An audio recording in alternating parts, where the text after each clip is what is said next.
welcome to Ring Talk episode 116. No, we're further down. About 119, 120, I think. All right. With me, Martin Theobald, and with Steve Goodwin. How are you, Steve? I'm very good, my friend. I was just admiring your mug there. I've got 6 dogs living with me at the moment. So, have you? Yeah, 4 of my own. Well, we've got 4. Yeah. My sister-in-law's been living with us for 6 months. She's got 2.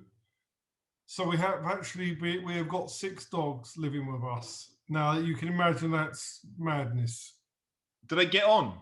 I don't know how dogs mix. Well, they get on. They do get on, to be fair. They get on all right, but it's noisy. One barks, then they all bark, and then you end up with a mad moment. It's a bit but I know your wife Trish loves dogs, so yeah. There we go. You can hear it in the background. So, right, we're going to crack on. Ring Talk Live. So we've discussed this. We've come up with a plan that took us about 30 seconds before we recorded. So we've picked a date, August the 14th, a Saturday. Ring Talk Live happening. What's the name of the bar? It's called the Outback Shack. That's it, the Outback Shack in Steve's garden. This is like fight camp, but without any fights. And if you fight, you fuck off and get out.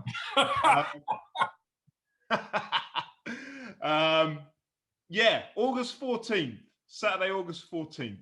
So we'll have plenty to drink. We'll have a good night. We'll decide who we're going to get as guests from the boxing world as well. We'll have an uncensored Q&A and a good laugh and a good time with everybody. There's hotels near here if you want to stay over, and they're not that expensive. So, looking late and buzzard. Have a look online. It's really good. But again, it's not we can't have hundreds of people or anything like that here, so it's going to be limited. Yeah, so we have limited number. I don't know what that limited number is, but I reckon it'll be about 30, something like that. Okay. And only decent people. Don't want any knobheads. Exactly. Decent people. So I know there's been lots of people that have messaged and said, I'd love to come. So you got to answer the question to win a ticket. And so we've done this so that people... It is free. We don't want no money for it. So it's a free ticket. Yep. It's free. So the question is, who won the quick fire quiz that was run on Ring Talk? Who won the quick fire quiz that we ran on Ring Talk? I'm not going to give you any hints. If you watched it, you know. You can go back and find the old episodes. If you're that sad, whatever you want to do with your time. To enter, email info@goodwinboxing.co.uk.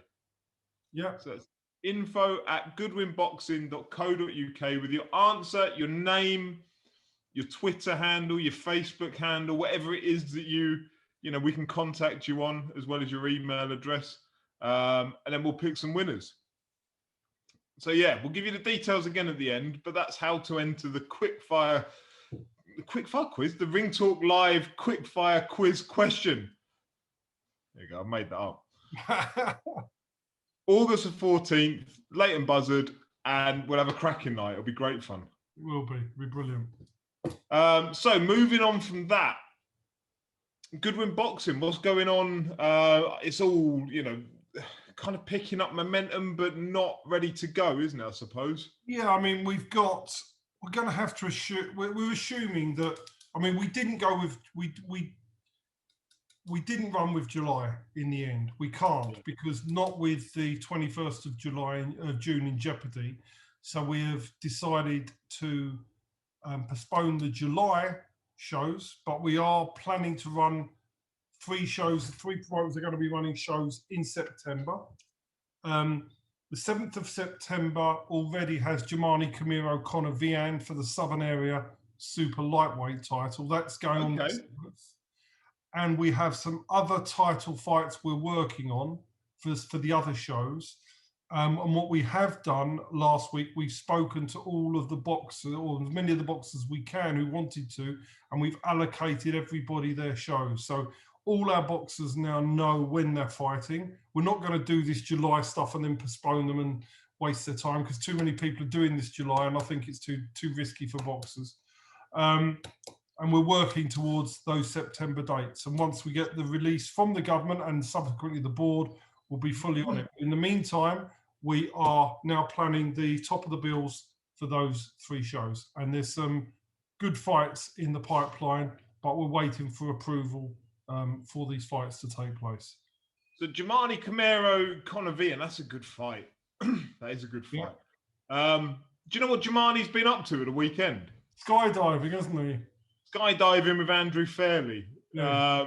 Shout out to Andrew Fairley, who is organising the abseil down the Spinnaker Tower in Portsmouth in July, which I'm doing stupidly. I hate heights. But shout out to Andrew because he's done brilliant, raising money for Ringside Rest and Care Home for Boxers.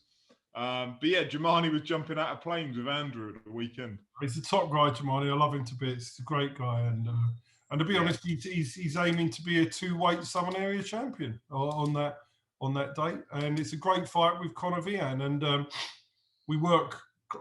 Conor's managed by Graham Everett, and we spend a lot of time on Ring Talk talking about the scumbags in boxing, and we don't name the scumbags, but I think it's also at the same time good to praise the good guy in boxing, and Graham Everett is an absolute credit to the sport, and to work with him, he's just a great man, and he's one of my favourite people in the sport because he's honest, decent, and he's been in the business a long time, and you know whatever he says to you is true.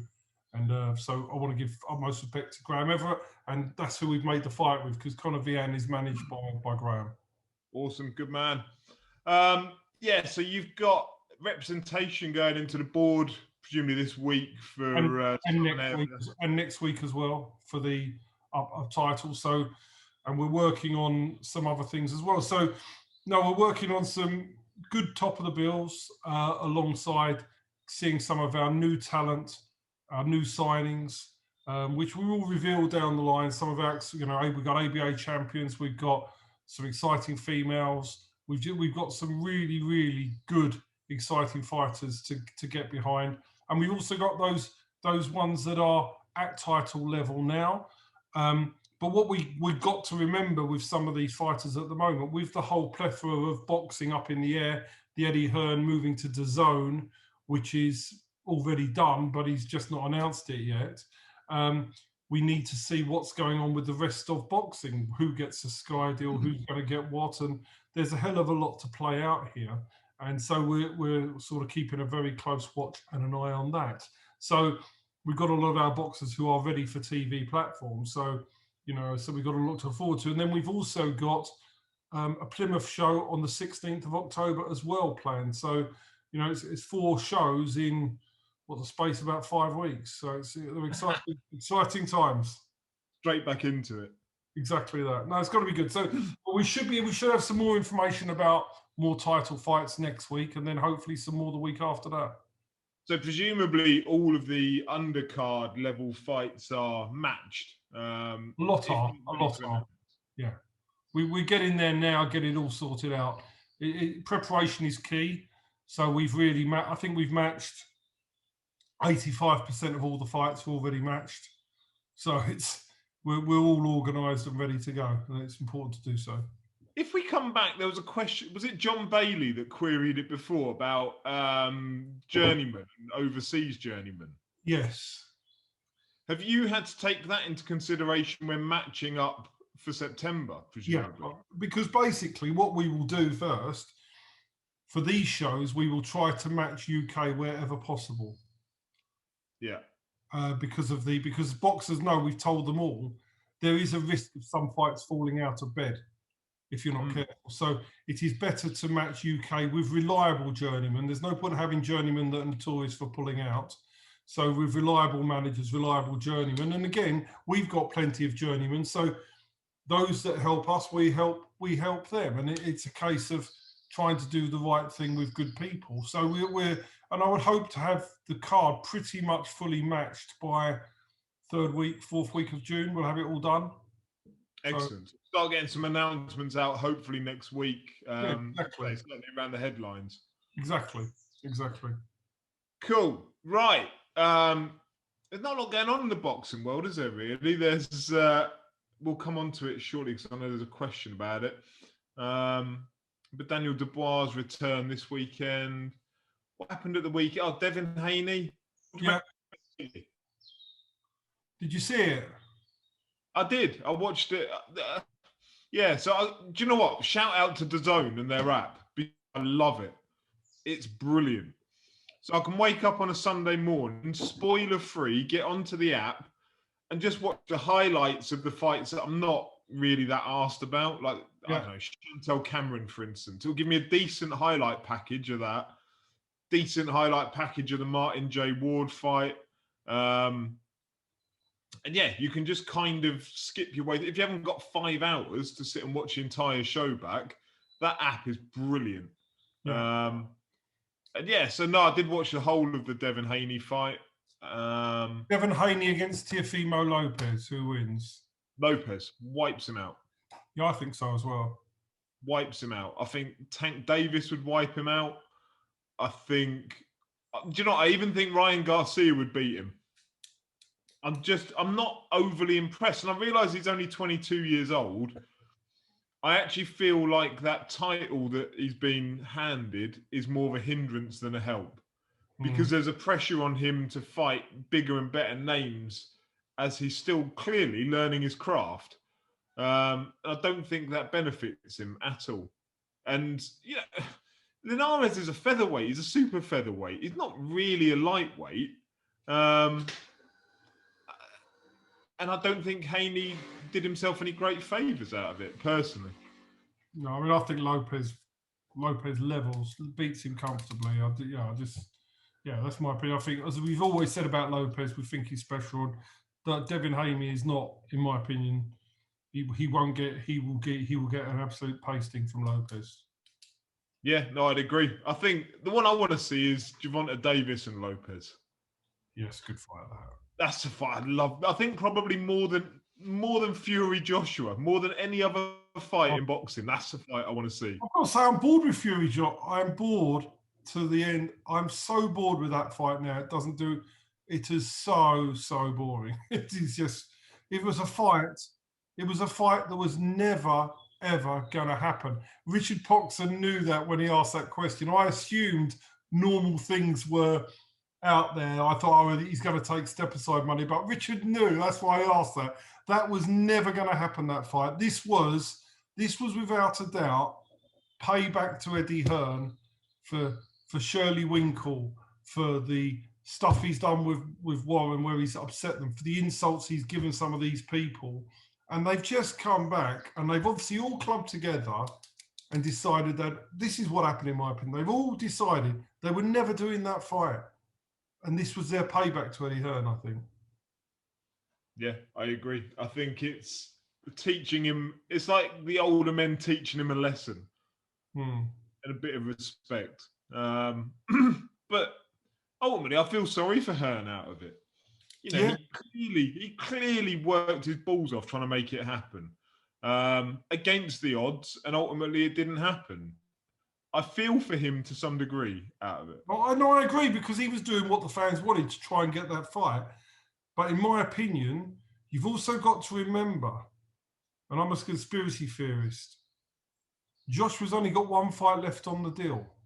Yeah.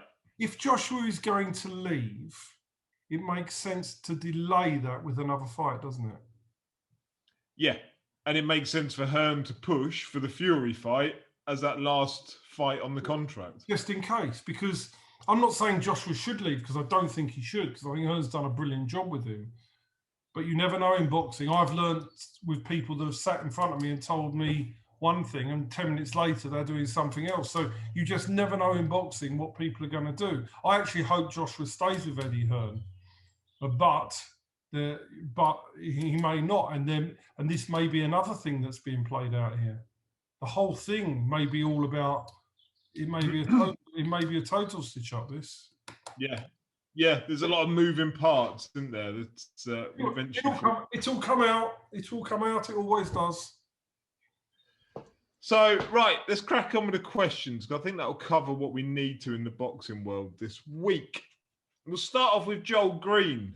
Joel Green's Fight Talk at JGS Fight Talk on Twitter. What do you make of the BT Sport boxing card this weekend? Personally, it's one of the worst cards this year. It is. You can't disagree. I think 1 to 16 is the best price. I mean, I will not be watching it. I have no interest in it at all. Outside of the headline fight, I don't even know who's on it. I had a look at it today. I'm not even bothered about the headline fight. No, because Daniel Dubois comes and wins that, doesn't he? And I just think I'm just literally putting it up now. John, that is absolutely dreadful. Archie Sharp, Marcio Souza, Nathan Heaney, Ilya Markov, Daniel Buchuk, Neymali. Nah, this is garbage. Ilya Markov got beat by Adrian Martin at York Hall, right? And Adrian's a good fighter, but you're putting the same guy that Adrian Martin comfortably beat as the third fight down in a televised card. With a middleweight. Tommy Fury, 4 days out against TBA? Cool, sign me up for that. Yes. Desperate. Yeah, that is atrocious, to be fair. And even the headline fight, like, I get Dubois got to come back and be handled carefully, but it doesn't necessarily mean that he has to headline the show. But I actually think it's the right opponent for him. I think they've picked. I think Daniel deserves to come back after suffering that eye injury, and I think it's the right opponent for him without a doubt. But I think he could have come back as an undercard fight rather than top of the bill. Yeah, no, I would agree entirely. Right, what's the next question? There's 2 other cards at the weekend as well. Though they've got 2 more of these fight. Is it called Fight Zone? Yeah, there's 2 more Fight Zone cards, but yeah. So, yeah. So, but they've got this stuff there if people want to watch it. So apart from that, so there are 3 cards on being televised this week, 2 on Fight Zone and 1 on BT Sport. To be honest with you, I won't be watching any boxing this weekend. I've got other things to do. Yeah, I've got other things to do. I've got some paint drying somewhere. Steve Tav on Twitter, Big Tavos. How you doing, Steve? These social media personalities earning millions from pay-per-view fights, will it hinder or help boxing? It's a good question, isn't it? So you've got Jake Paul against Tyrone Woodley, the ex-UFC fighter. That's been announced today. You've got Logan Paul against Floyd Mayweather. Is that this weekend? It is, yeah. Yeah. I won't be watching that either. No. What do you make of it? Does it help or hinder? Listen, it should educate other boxers as to what you've got to do to earn money. Unless you are given a silver spoon contract, you've got to do something out of the ordinary to earn money. Now, if you take Nathan Heaney, who's fighting this weekend, and yes, he's fighting that Ilya Markov, Warren wants to keep him going because he's got an amazing following. Now, and he's a really nice fellow from what I can understand. But if you put him in tomorrow with Brad Pauls or Linus Udofia, for example, he gets schooled. He gets schooled by both. And, so you're going to have to do it. But what Nathan Heaney has done, by the work he's done and the following he's built and what he's created in Stoke, is he's created a following which has enabled him to develop his career better than he could have done elsewhere. And this is what you've got to do as a fighter. You can't just sit there and do nothing. We've had this discussion so many times. So these YouTubers are showing boxers, just because you're a boxer, it's not enough.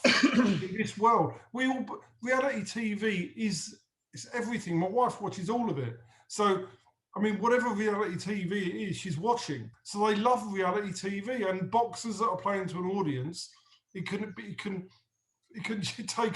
overcome their ability. I mean, Tommy Fury's been fighting total, utter, non-competitive fights, but yet he gets really high viewing figures. Why? Because he was on Love Island and he's related to Tyson. I absolutely love it. I love the fallout of these because you get the boxers that are like, it's a disgrace. It's ruining the sport. It's killing the sport. I think you don't learn anything. If all you do is disregard it, you don't learn anything. I agree. And it's not just, as soon as you say that to not every boxer, but a lot of boxers, they go, oh yeah, well, he's got 5 million subscribers on YouTube. I'm like, right, well, the aim for you isn't to get 5 million subscribers on YouTube because only a small percentage of people are ever going to achieve that. But if you take what he does and apply the same principles to how you market yourself and accept that you have to market yourself, just being a boxer isn't good enough, then you'll learn something. I totally agree. But there are too many that are unwilling to take on that marketing aspect. And it confuses me. Why? I get it. You sign up to be a boxer. You don't sign up to be a marketer. But there are too many that want to complain about it without doing anything about it. No, that says it all. Exactly that. But yeah, no, I won't be watching. But do I think Floyd Mayweather doesn't owe the sport of boxing anything? You know, he's given his life to it. He's made his money out of it. And what is it he described this as the other day? It's if somebody gave you the opportunity to do a legal bank robbery, then you should do it. That's what he described this fight as. Making money for something that you shouldn't be able to make money out of. You can't blame him. Of course, he doesn't owe anything to the sport. No, I agree. And neither does Logan Paul. Logan Paul, and there's part of me that respects Logan Paul, Jake Paul, in that you could make money just making music or doing YouTube videos or whatever. Instead, you're choosing to go in and get punched in the face by, you know, Jake Paul's going to fight this ex-MMA fighter. Logan Paul's fighting Floyd Mayweather. It's not going to be an easy night's work for the bloke, is it? No, exactly. But you know what? That's how people have to look. The world is changing. And if you in every walk of life, in every business, unless you adapt to the new ways of working and how you need to be, like in my business as a financial advisor, it's no good just being a really good financial advisor. You have to deliver that bit more to people. You have to do that bit extra. You have to form a relationship. You have to do all these extra things. It's no good just being a good financial advisor. You've got to deliver the rest of the things. And that's what I've done in that business. And that's no different than being a boxer. It's no good just being good at your craft anymore. And that's on you to do it. It's not on anyone else. Correct. And that's what boxers need to learn. Right.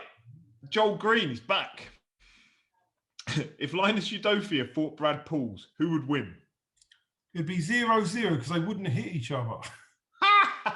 I've seen them in the gym. I know they'd hit each other. Yeah, but they wouldn't they just wouldn't fight. So it would never happen. And it's not something in reality that would ever happen.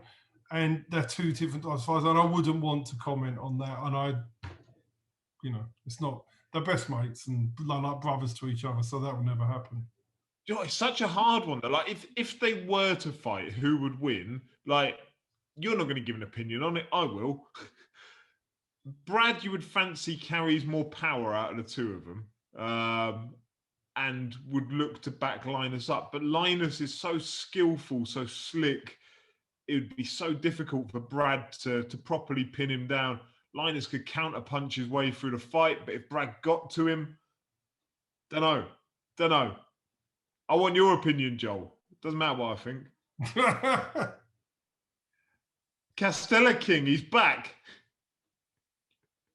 The man who wants to know about your regrets in life. Don't know. I've been married. Listen, let me get one thing before you ask me this. I've been married 32 years last week. I have no regrets about being married. Do not ask that question. My wife might watch it and kill me. I have no regrets about being married. So 32 years, impressive number. Congratulations. How is it? It's not bad going. Evening, Steve. Any regrets on the Turkey debacle that you spoke of a few weeks ago? And I couldn't remember what Turkey debacle you'd spoken of a few weeks ago. I haven't. Right? No. All right, you're going to have to elaborate for us, Castella King. Well, Turkey is the only thing I know about Turkey is my holidays have been cancelled there this year. So that's the only thing I know about the debacle. So I don't know this time. He keeps normally mentioning boxers, doesn't he? Was it Florian, Nicola Adams? Was it Derek? Yeah, Derek. Yeah. So Castella King, I'm inviting you on. You can come and bring all your regretful questions with you. I want to hear them all. You can ask them yourself. You don't need me as a conduit. And by the way, I just want to carry on. I think you asked about Florian. As you know, this is true. I spoke to Florian this morning. I had a Zoom call with Florian, not about boxing. So I want to establish that when something happens in life, it doesn't mean you have to fall out with people.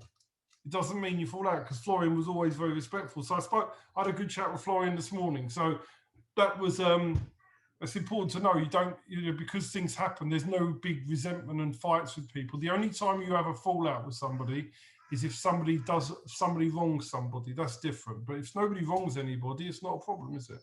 Yep. So there we go. So I don't really have regrets. But again, if he wants to, but I'm more than happy for him to come on, because we'll talk about there's been plenty of things that have happened, so we can go through them all one by one. Yeah, that's it. He can do the questioning. Take me out of it. That's funny. John Bailey, my man John. I like John. He's a good guy, John. Send us an email, John. I want your answer.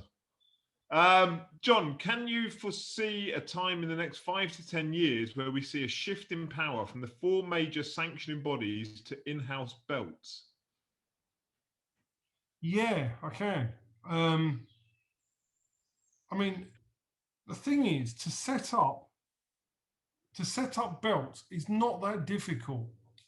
I mean, we've had it in the UK. We had they just didn't do it right. We had the Masters belts or whatever, but it was just run badly, and you were having people with no losses and 12 wins fighting for these belts, and in the end, the board got fed up with it. It just wasn't good.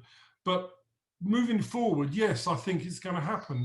The belts have now lost credibility. There's no reason you can't develop other belts. There are other belts around, but they're not permitted in the UK. But there will be a big enough pull of various promoters, I would imagine, that will want to do it. If Eddie Hearn becomes the all-conquering promoter, why would he want to pay all these sanctioning fees? He'd bring his own belt in. But the PBC started going down this route, didn't they? They, it was rumoured that they were going to start like a PBC Championship. Yeah. And then they stopped recognising certain titles within their broadcasts of the ranking champions. But they seem to have kind of stopped short of actually doing it. I think Hearn plans to get rid of them. I think that's what he's planning to do. He wants to become the all-conquering, controlling the boxing, just the same as Dana White does, doesn't he? So yeah, he talked to being the UFC of boxing, didn't he? But it doesn't work, does it? Like I can see that you do it. I can't see that it necessarily achieves what you aim to do. In that, I don't know, take for instance, there's not one division that he's got sewn up at present. No. And so how do you, say for instance you went with lightweight. You've got Devin Haney there, you've got Luke Campbell, you've got access to Linares, albeit he's on top rank, but you're not going to be able to borrow Tiefi Lopez. You're not going to be able to borrow Tank Davis.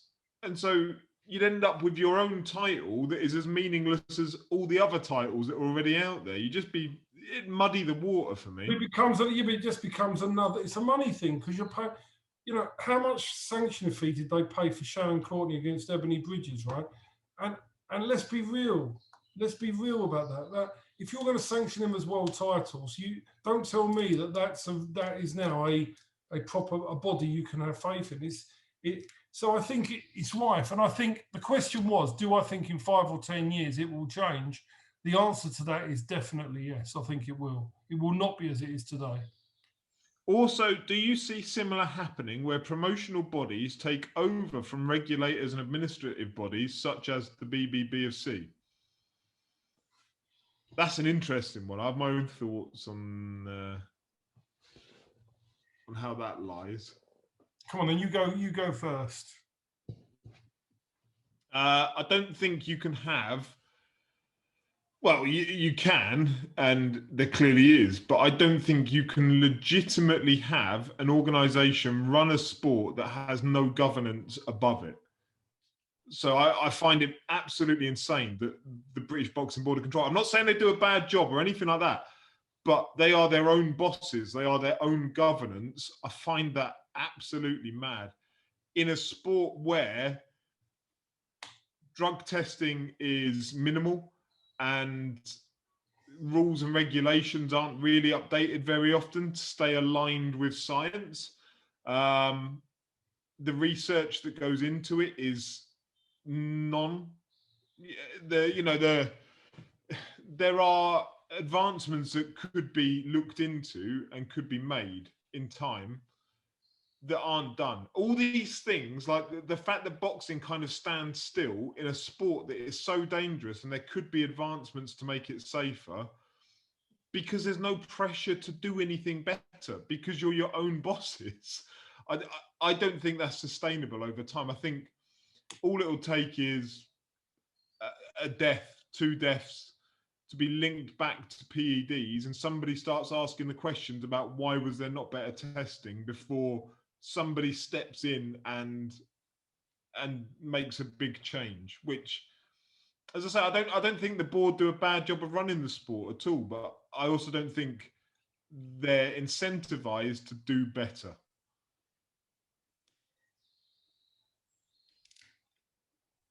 You're not allowed to comment on it, are you? They'll take your license away. I'm not saying anything. I don't really want to get caught up in board things because, as you say, I'm licensed by the board, and I do agree they don't do a bad job. But it does seem strange in any industry you're not accountable to anybody. Whether you're in my other job, which is financial services, you've got the FCA running it, who are accountable by the government, who then regulate the financial advisors underneath them.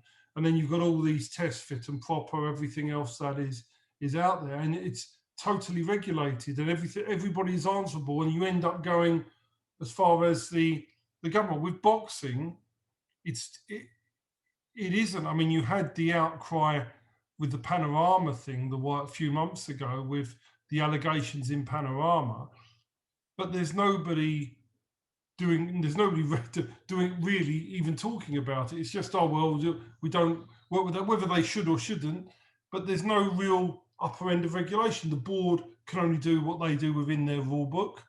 The board aren't accountable then to the government. It's a very difficult scenario, but I do think overall the board do a good job. But like anything else, it could be better. And what we do know is when my financial business, when that become more heavily, there was no regulation of financial services in the 80s and 90s. It was like the Wild West, where it was mental because there was no regulation as such. As it got more heavily regulated, it made everything a lot better because it gave everybody more protection and it gave everybody more surety that it was right. And if you shouldn't be a financial advisor, you were out. If you couldn't pass fit and proper, you were out of the business. You couldn't have rogues running around or dodgy people doing dodgy things. So that's what regulation does if you regulate right the way through. So there is an argument that even if the board stayed in its current format, that they should be accountable to a government department who would then be, so there would be a follow through. So the Department of Sport would regulate the Board of Control. They would have to report to them and they would have to report to the government. That's what I would have expected in my logical thought process would be that was how it would finish. You wouldn't stop at a private company being in charge of a professional sport. But that's how it is. And they don't do a bad job for it. But logic says to me that's not probably how it should be. Yeah. Yeah. I think either the wrong questions will get asked or the wrong scenarios will play out. And that may force a change in time. But we shall see. Joel Green, again, nice one, Joel. Thank you. What do you both think of Fight Zone and fights being on every weekend? I'm going to push that on to you because I covered this. I was asked a similar question, wasn't I, 2 weeks ago? So you didn't answer it last time I did. So I'll answer it again. I'll give it a quick pricey, but you go first. I haven't got any interest in it. I'll be honest. Like, what is it? £5 a month, maybe. If there was a fight that popped up on there that I thought, oh, that looks all right, and there's no way that I could get there to Sheffield or wherever it's being taken place, then I might be tempted to chuck a fiver in and watch it. But right now, would I pay £5 a month? No, because there's nothing on there that I've got any interest in whatsoever. Castella fighting for a IBF European title against someone I've never heard of. All these things. So, I mean, for example, this week you got Bradley Skeet against Dale Arrowsmith. Why? What? I know Bradley's been out of the ring for a few years. He's under a new trainer, etc., etc. But there's nothing on that that's going to make me pay £5 to watch it. And it's not that I don't like the concept. I do like the concept, but it needs to be filled with a content library that I've got an interest in. In the same way that DAZN does. DAZN, but that's £2 a month. I mean, I applaud what they're trying to do, right? But you've got to, if you're going to try and drive subscribers to your channel, which I think is difficult considering Box Nation didn't do that, and Box Nation had better quality fights, you need better. I mean, for example, Saturday's fight was not a bad fight at the top of the bill. Mark Leach against Thomas Isomba. It's not a bad fight. But then the second one down is Harry Scarf against Jan Balog. Now, it's not going to drive subscribers. It's just not. And that's what I said before. My worry for it, and I think it's a great idea, and I do, because I wish it every success. But I don't see why people are going to part with £5 a month when they can pay £2 a month to DAZN, or they wouldn't pay $9.99 to Box Nation, which used to have some cracking fights on around the world, big fights, and that couldn't pay. So, that to me is the problem. That's the problem. So I'm not sure how it survives. That's my own opinion. I hope they boost what is available on there in time when boxing opens back up. But at present, there's no appeal for me. Betor Q on Twitter. Question 1, where were you last week? That is my fault. I had an absolute mare of the last 10 days, so blame it on me. Question number 2, thoughts on retired boxers going over to bare knuckle boxing like Dorian Darch, and would you ever get involved in bare knuckle boxing? My wife has told me if I get involved in anything else, I get divorced, and that would be very expensive. So it's not even under consideration to do anything else. I have I've my hands full with everything I'm doing at the moment, and I don't know. You can't stop people earning a living. That's the point. If people, is it something I like? Bare knuckle box? Probably not. And are they fighters that are past their best in the professional game? Yes. But can you stop people earning a living? It's unlicensed boxing, isn't it? They're entitled to earn a living, I suppose. So I don't really have, but it's nothing I've ever watched. I have no interest in watching it. I do find it strange. The ones that you see move into it are people that have, by the time they leave boxing, it looks like they've fallen out of love with boxing. And you can kind of see that in the ring. Dorian Darch against Dave Allen. So why is it now that Dorian wants to go and take those gloves off and get in the ring? Is it because it's going to be against a lower standard of opponent? Yeah, that's what it is. They think they can win, whereas they were no longer able to win at that level. So they want to still fight. They want to get paid some money for fighting. So I think that's really where it is. I think that's the bottom line. They just want to fight, but they don't want to fight at the level and the fitness level that they had to do before. And you can't stop people earning a living. I'm not saying that, at the end of the day, the boxers have their cut, they have their payday. Remember that damage normally occurs 5 to 10 years after. So if they go into these and they take more beatings in BKB, in 5 to 10 years' time, you'll see whether they're damaged. But We that's see enough boxers leave the normal sport with potential problems. I'm not one for encouraging that you kind of create more problems through a more dangerous. I know people, it's not dangerous. It's only, it stops you hitting each other as hard because you haven't got gloves on. I'm not buying that for a second. Like, it's bone on skull. That's horrible. Thoughts on England's chances at the Euros? Five right backs. Quarterfinals to semi-finals. I'll take that though. I'll take a semi-final. I think that's the expectation. I think quarter-final, but I think they've got enough good young talent to perhaps, depending on how the results fall, I think we could get to a quarter or semi. But yeah, we're not winning it, that's for sure. If you told me that I could get a beer garden with a European Championship semi-final after the last 12 months, I'm up for that. Yeah, me too. No, listen, we all just need something to cheer about and some. Yeah. Hopefully, we'll be released to be able to do everything we want to do by then. But yeah, no, I think realistically we've got a good enough player. I mean, Foden's decent. We got some good young players. However, the only thing I would say, for example, Saka's in the team from Arsenal. He was terrible at the end of the season, jaded, knackered. He was awful.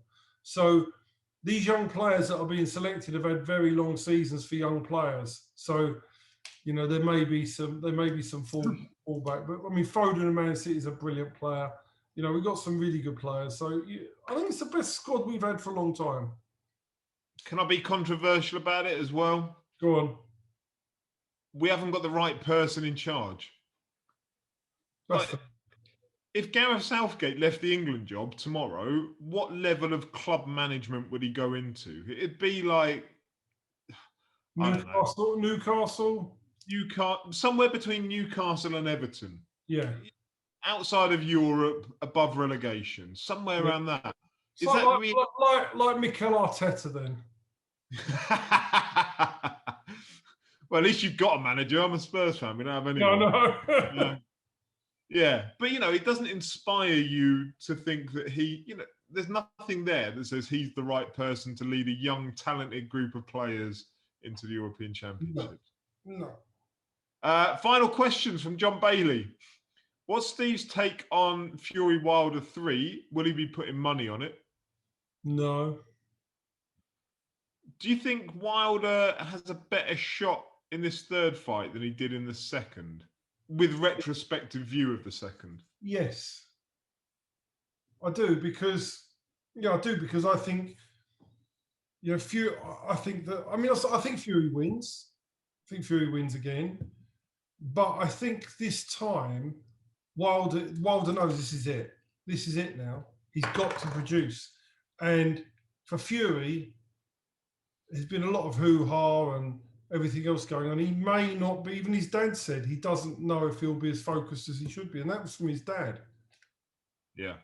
Because all this messing about that he's being played in and being a part of, that can't be great for him. Can't be the greatest preparation. I know. So I think, and you've got to remember, Fury has off nights as well. And maybe he's, but I actually fancy Fury to beat Joshua. So I'm not but this could be a banana skin for him. But I still fancy him to win. What do you think? I think Wilder has been written off horrendously by people, given that all the way up his career, people are happy to say that he's nothing but a one-punch kind of power merchant. He hasn't got the fundamental skills sat underneath it, despite the fact he's got an Olympic bronze medal. Yeah. He's still got that power. If he can harness that power, and if he can meet Fury in the middle early on and make Fury feel that once again, he knocked Fury out. He knocked Fury out in that first fight. Granted, the incredible resilience of Fury, he got himself back up, arguably won the rest of the round. But he can damage Fury. If he did that in the second round and then had Fury, on shaky legs from then on, that's a different fight. Because Fury can get put down. We've seen it happen. Steve Cunningham put him down. Yeah. So, cruiserweight. But I still think he wins. But I think this is a harder fight than the second fight. I do. Much harder. I agree. And I think Wilder, everything's on the line with this fight, and he's got to go out there swinging and try and exert himself early on enough to make Fury take a step back and not just keep walking him down as he did in the second. For sure. Final question, again from John Bailey. What is your opinion on the Mark Tibbs and Whispering Ben Davison situation? Listen, Mark Tibbs, to me, I've dealt with Mark for quite a few years. And he's just a genuinely decent bloke who loves his boxing and does a good job. But he does get shat on from time to time, right? It's what happens to him. But I think he's a decent bloke. And obviously Ben Davison has muscled his way in there. There's no doubt that I believe I totally believe Mark Tibbs is exactly what he says I believe happened. So that means that what else you're being told, if I'm right and I believe Mark Tibbs, then it means that everything else you're being told is not true. Yeah. So that's the end of it. Yeah. It's just a strange scenario, isn't it? How it ended up becoming such a storyline of its own. Almost to take away from the performance of Saunders, and it's just a weird one. I don't get it. Because it just got busted up in the end, and that was the end of the fight. It's just not happens every week. But I think you've got a problem when you've done the stuff Joe Saunders has done. He couldn't tolerate in his mind of being a quitter.